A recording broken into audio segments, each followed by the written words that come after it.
Coming up on Colonial Sports Center, the women's soccer team opens their season at home against Niagara. Stay tuned to see how they fare. And the volleyball team hosts UMBC and Loyola in the RMU Invitational. All that and more coming up next.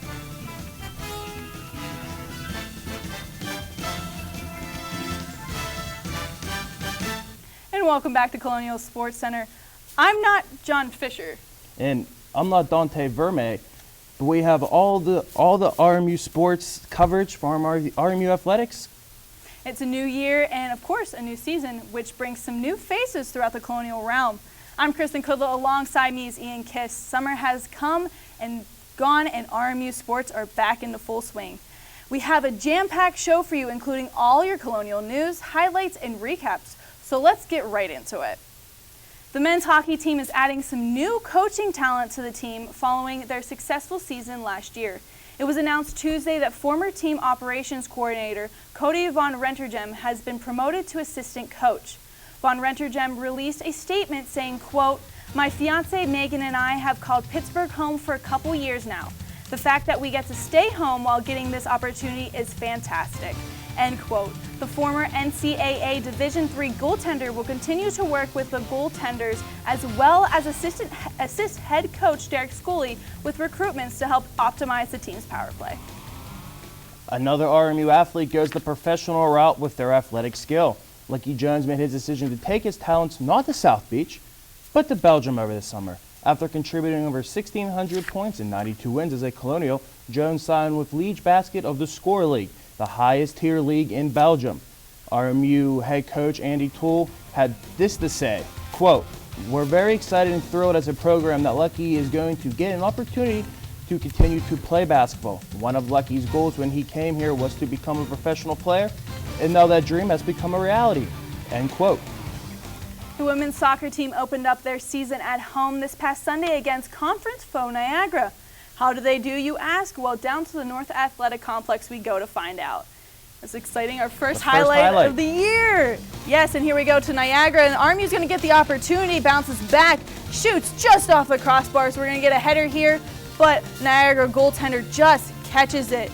Now, it's one opportunity that RMU could have capitalized on, but just didn't. I know, right there off the crossbar. And there's the header, but Feartag is going to get that. Well, 5 minutes later, Colonials get another opportunity. Christy Hamilton gets the breakaway, but shoots it way wide. Still scoreless. RMU is going to get an opportunity to take the lead on the penalty kick, but it just doesn't have it. Now RMU is going to have one more opportunity with the breakaway. And here we go, dancing around, gets the shot, takes it towards the net, shoots and is blocked up front. Now we're going to go here, and this time Niagara is going to have the chance with 11 minutes left. Haley Price gets the chance, calls out Chelsea DeJager, and shoots just over her head into a wide open net. Some fancy footwork there we got. Now going into the second period, Niagara still leading 1-0. The Purple Eagles get a free shot here, and it's just over the net. Well, that just be it for the Purple Eagles as they shut out the Colonials in the 90-minute contest. Jaylee Price was the lone goal scorer in the 1-0 victory over RMU. The Colonials tallied 13 shots on target, but that wouldn't be enough as Niagara goaltender Claire Feartag had 5 total saves in the game. The men's soccer team traveled to Ohio this past Sunday to take on Cleveland State for the second game of their season. Senior Nico Brett finished with all 4 Colonials goals to record his second 4-goal performance of his collegiate career, as well as his 3rd hat-trick. RMU goalie Brendan Alfrey got the win, finishing with 4 saves as Colonials won 4-1. With the win, RMU moved to 2-0 on the season. Now, following their opening weekend of the 2015 season, senior standout forward Nico Brett was the name at the Northeast Conference Player of the Week. The reigning 2-time NEC Player of the Year has come back full force, already tallying 4 goals in 8 points just this past Sunday. The men's soccer team is off to a hot start. We got all the details from how the Colonials prepared for the 2015 season with our own Britta Milletz. The Robert Morris University men's soccer team suffered a disappointing season last year despite having the talents to do great things. This year, the team hopes to turn it around. We've had change in the whole entire formation. We're focusing a lot more defensively. We've added an extra midfielder to help out defensively, going with a 4-2-3-1. Yeah, so I've been working much harder than last year. I've been going to the gym, doing extra work, and also on the field, try to lead the team, also help defending as well as a team and score goals. Defense is a vital factor on the pitch, and Alfrey hopes to improve that aspect with his goaltending this season. I have done a lot of things different this season. It was my first season last year, and I'm more experienced. I know what to expect. Like last year coming in, I didn't really know what the style of play was, what the level of play was going to be like, and this year I know what to expect. I'm more comfortable in the back, and I'm just working hard and letting everything else play out. Nico Brett is fully expected to lead the nation in goals yet again this season, and he's proven to be on the right path by scoring all 4 goals in their win earlier this week against Cleveland State. Well, my personal goal this season is to help to win a championship and scoring 20 goals this season. It's to go as far as we can, get to the tournament, win the NEC, but specifically in the defense is just to allow as less goals than any other team in the conference, because the team that actually won the conference last year allowed the least amount of goals. So defensively, just focus on keeping the shutout and letting the offense take care of itself and letting Nico score goals, which he will. It should be an exciting season to watch, so make sure you head to the North Athletic Complex to support the team this fall. I'm Britta Milletz, Colonial Sports Center. Coach Bill Denniston had this to say on the team, quote, "I think we are good to go. We're going to try to play a little more defensively than we did last year, and of course, we have Nico Brett on the other side." End quote. Well, Ian, we made it past our first section of the show.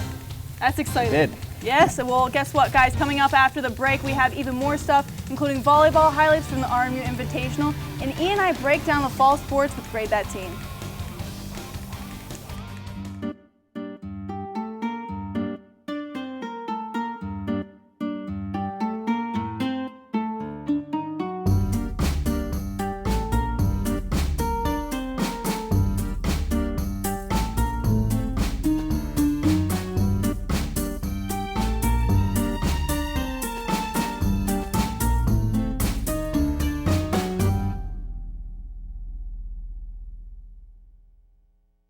They are the Red Sea. They need to be able to feed themselves. Penn State couldn't beat the Colonials in a game. It truly was a shame. And then Sacred Heart pioneered.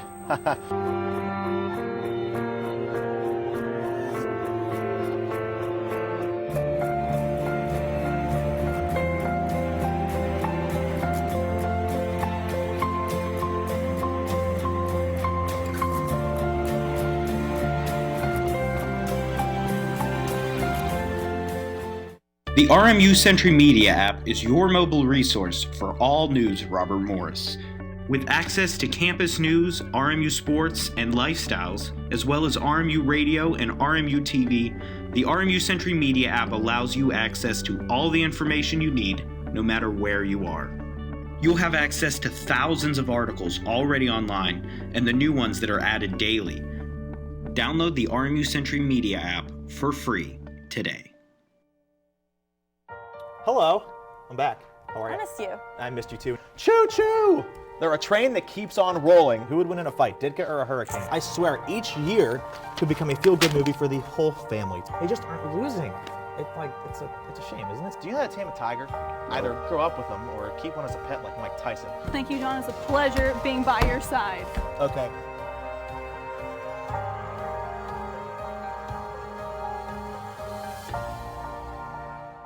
The women's volleyball team hosted both UMBC and Loyola and Duquesne this weekend for the Robert Morris Invitational. The Colonials didn't start off on the right foot as they faced it off against UMBC in the first match. The Colonials fell to the Retrievers in just 3 sets Friday.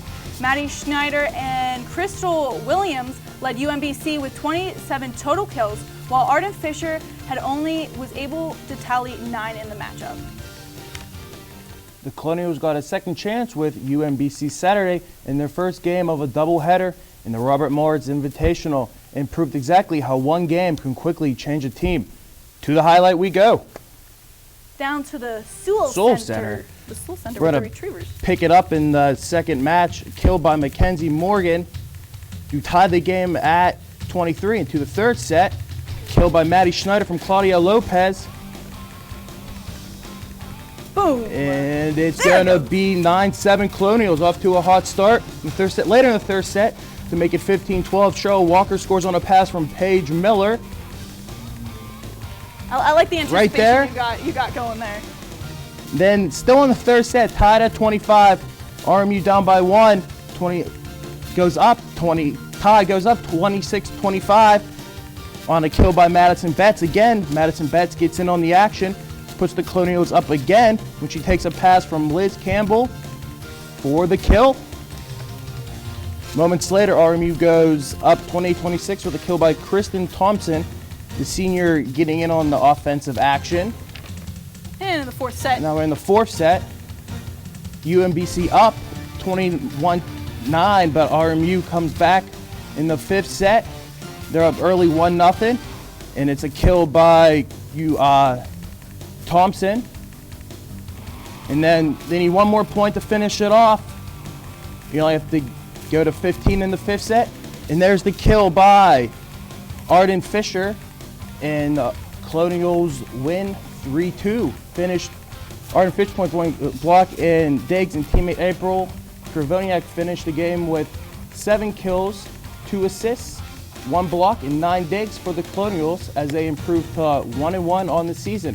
Mackenzie Morgan for UMBC completed the game with 16 kills, 1 assist, and 6 digs. The Colonials try to keep their momentum going into game 2 of the day against Loyola. Could RMU sweep day 2? Back down to the Charles L. Sewell Center we go to find out for just even more volleyball. A weekend of volleyball. Yeah, weekend full of volleyball as we're going to go to the highlight here. But instead, we're going to just recap the game as RMU was able to carry their success into their second match against the Greyhounds, defeating them 3-1. Arden Fisher led the Colonials with 21 kills and 14 digs, while fellow teammate Leah Dunham ended the game with 12 kills and 1 assist and 9 digs. The Colonials invited cross-city rival Duquesne to the Sewell Center this past Tuesday evening for a non-conference battle. The opening set looked like the Colonials were going to be in good shape as they took set 1, 25-21. However, the Dukes won the next 3 sets with back-to-back 25-23 wins to win the match. Junior Arden Fisher finished with a double-double as she recorded 16 kills and 17 digs. RMU moved to 2-2 on the season. Well, with the start of a new school year, we have a fresh new crop of athletes added to the roster of everyone's favorite fall sports, and especially the teams that begin. With that being said, we're going to start and weigh in our opinions on everybody's favorite section with Grade That Team. Now, we're going to start here with women's soccer. Now, I'm going to write this down. I'm going to be a little harsh here, but they did so well last year, but I'm going to go ahead and give the team a C. What about you, Ian? I hate to be a copycat, but it's going to be a C as well. I was at the game on Sunday, and they didn't have any chemistry. Yeah, I think that with the graduating of Becky Schoeniger, that their star goaltender last year, they did really well with her. She was a really good leadership position there, but then she graduated, and they kind of fell to the wayside with that, and including that alongside with they don't have that strong presence in the front of the field there, and they really need to bring that together for them to really succeed this year. So I think they're going to stumble a little bit. What about you, Ian? And they got to capitalize. They've had scoring opportunities. And when you're struggling to score, you gotta get that in the goal. Mm-hmm. I think that helps. Maybe they get that first goal and they'll get back on track. But it's been disappointing so far, and coach even agrees. I think as the season goes along and the team really gets their connection going, that they're gonna do really well. But a team that really has their stuff together is the men's soccer team. And you know what? I'm gonna give them a B, but with that being said, I'm going to give Nico Brett, because he's just so awesome. I'm going to go pull a Christmas Story here and give him an A++ because he just does so well. What about you, Ian? Once again, I'm going to be the copycat. Still my stuff. A B. Yes, they have to transition from Speedy Williams not being on the field. this year, but they have Nico. They do. But you can only go so far with Nico. You can. So that's why I'm giving them a B. I think after the season, after Nico graduates, I think it's going to be a real struggle for them. However, they do have a strong freshman class coming in here, especially with those midfielders. You saw Britta talk a little bit about that with Brendan Alfrey in her little video there, and he said that a lot of those freshmen are stepping up in that midfield position. I think that's really going to be helpful because they are doing it. They're helping out with the offense, setting up those plays as well as that. Now, going from the soccer field to the court, we're going to move on to women's volleyball, and with them, I'm going to be a little confident in them, and I'm going to give them a B this year. What about you, Ian? Once again, you're just stealing all of my stuff. I'll add a B plus onto that. A B plus? Why the plus? A B plus. Like we see last year, they struggled in non-conference play. They went 1-13 last year, but when conference play started, the light went off. The light switch went on. 12-2. They finished the conference, started 5-0, and the only conference losses were to the NEC champions, LAU Brooklyn. LAU is always going to give them trouble. They lost, and all 3 losses in conference play last year were, including the NCAA tournament, were to LAU. So I'm confident. Yeah, it's going to be interesting to see how they go. But now we're going to go on to everybody's most anticipated sport of the year, and that's football. Now, I know they didn't do so well last year, so I'm going to give them just a little bit of confidence and give them a C minus. I mean, they're going to do, but I'm hoping that they do better than last year. I know they have a lot of changes coming up with that, and actually we're going to have more in depth in that later. But it's going to be interesting to see how they go from last year to this year. I won't be a copycat this time. I'm going upgrade C plus. I've been debating this. I've heard some things. I've heard the players talk. I've heard people that have been sitting on practice, and they were a young team last year. Hopefully it will change.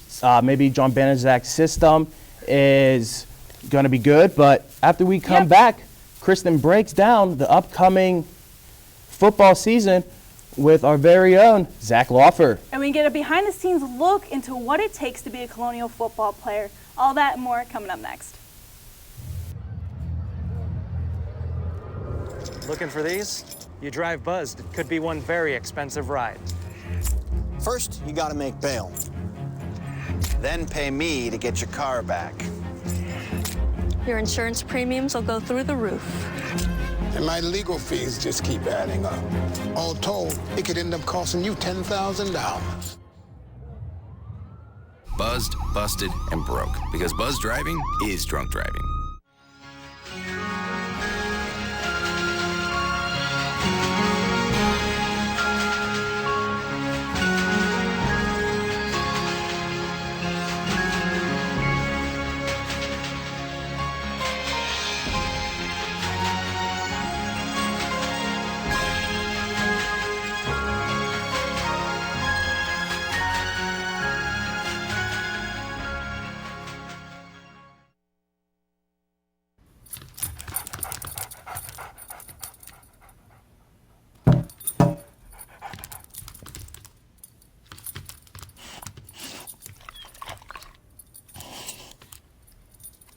There's a shelter pet who wants to meet you.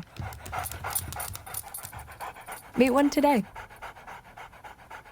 Visit theshelterpetproject.org. Adopt.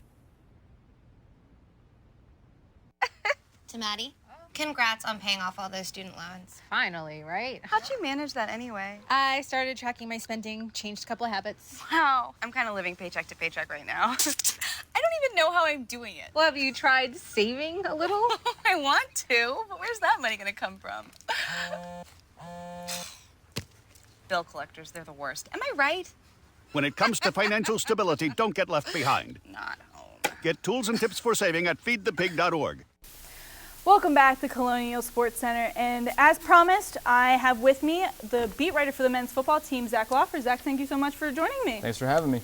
Now, you saw what our grades were. Now, you didn't agree with what I had, but you tell us, okay, what do you grade the team? I did, first of all, I liked the soccer grade. I liked how you gave him a B, and I liked how you gave Nico Brett an A++. For the football, I liked Ian's grade.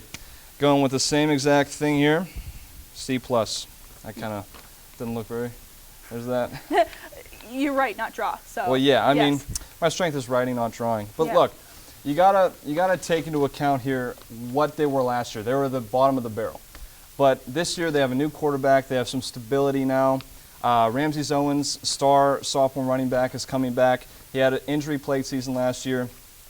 I talked to him a couple days ago. He said he bulked up over the summer, 20 pounds, hit the legs very hard so that he would prevent some of those leg injuries to help him stay on the field. And I think that second-year offensive coordinator Darren Hicks has the system. Now he has his own guys to implement that system. Now let's take a few steps back. You talked about the new position here with behind the quarterback. You have Matt Barr, a freshman, coming in here taking Derek Abbott's position. How do you think he's gonna fare for this season? Well, he seems pretty confident, and the team seems pretty confident in him.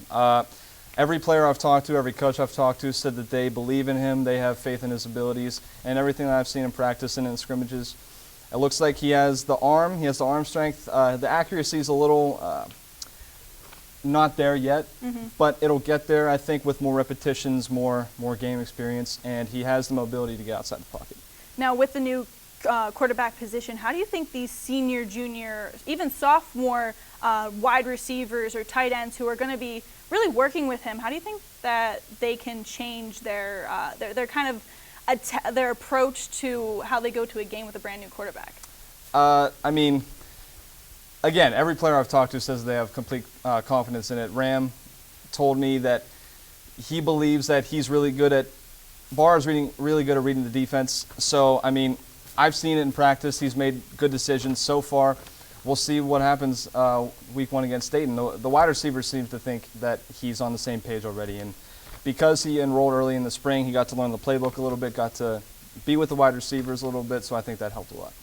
Now, as a freshman, what kind of pressure does that put on him? I mean, he's coming in here with a brand new team, a brand new year. Yes, coming in here a little bit early is definitely giving him an advantage, but you can only practice in practice for so long. Once this weekend comes and it's the first game, how do you think he's going to hold up? Well, again, it's hard to predict something like that. We'll see. That's the only answer I can give you, because in the scrimmages, both scrimmages, he's looked okay for the first. He only played a few drives or so. He's made the right reads, a little inaccurate, as I said, but until we see week 1 against Dayton on Saturday afternoon, Joe Walton, we really won't know. I have faith. I have a little bit of faith in his abilities, though. Now, we're going to talk a little bit about Derek Abbott. He was the starting quarterback after a few injuries last year, but now he's moving to wide receiver to get a little bit more playing time.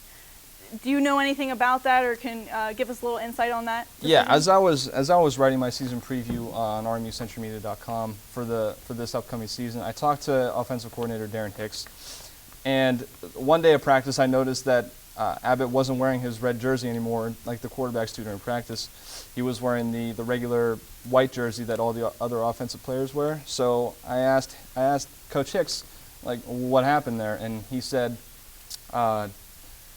Abbott came to the coaching staff after practice one day and said he wanted a chance to compete. And they believed that he was athletic enough, knew the playbook enough, smart enough to be able to make the transition to wide receiver. In the limited practice time he's shown, he's been able to handle, he's been more of a slot receiver because he's not that tall, only 5'11". But his playing time will be determined on what he does on the practice field. Now, real quick, this weekend, their season opener, especially their home opener. What's your predictions for the game? Look, they haven't beaten Dayton in 15 years. The last time they beat them was 2000 at Dayton. Last time they beat them at Joe Walton, or whatever the stadium was before Joe Walton was named. It was 1999. So the players are really amped up about this game. If they win, and I think that they will because they are so focused on this game, I think it'll push the season in the right direction. Well, Zach, thank you so much for joining me. Thank you. I guess we'll have to wait and see how they do, and you can always catch that next week on Colonial Sports Center. But now that we've heard some in-depth analysis of the team, it's time to step onto the gridiron and further into the lives of the Colonial football players and the staff with a preview of Hail to RMU when we return.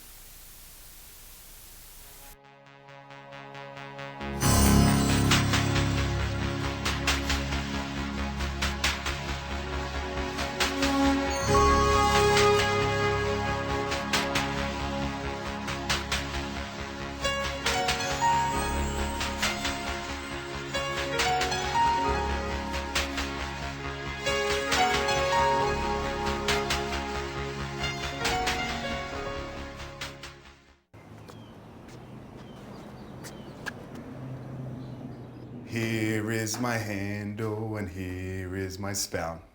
When I get all steamed up, then I shout. Tip me over and pour me out. Oh. The smallest moments can have the biggest impact on a child's life. Cheers. Take time to be a dad today. This training camp, RMU Sentry media contributor and former Colonial Sports Center producer Alec Balenciaga produced a documentary series providing an in-depth look at Colonial football training camp this season. Here's a clip from Season 2 of Hail to RMU. It's hot. Really hot. But the scorching heat is drowned out by the aroma of toasted black rubber beads, the harsh shouts of coaches, and crunch of colliding helmets and pads. Before the boys of summer proceed to the fall, they endure the same routine they've been repeating their whole lives. For some, this never gets old.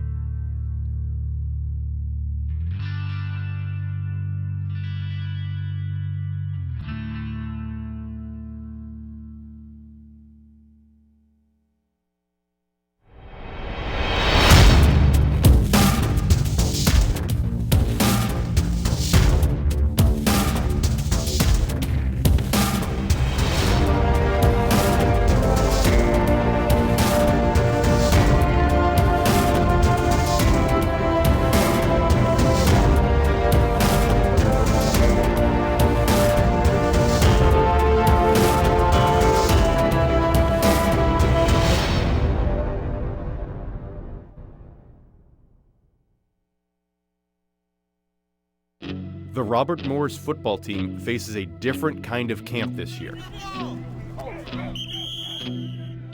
The team is trying to shake off a tragic 1-10 record, a fresh wound only made worse by self-doubt and criticism from the student body.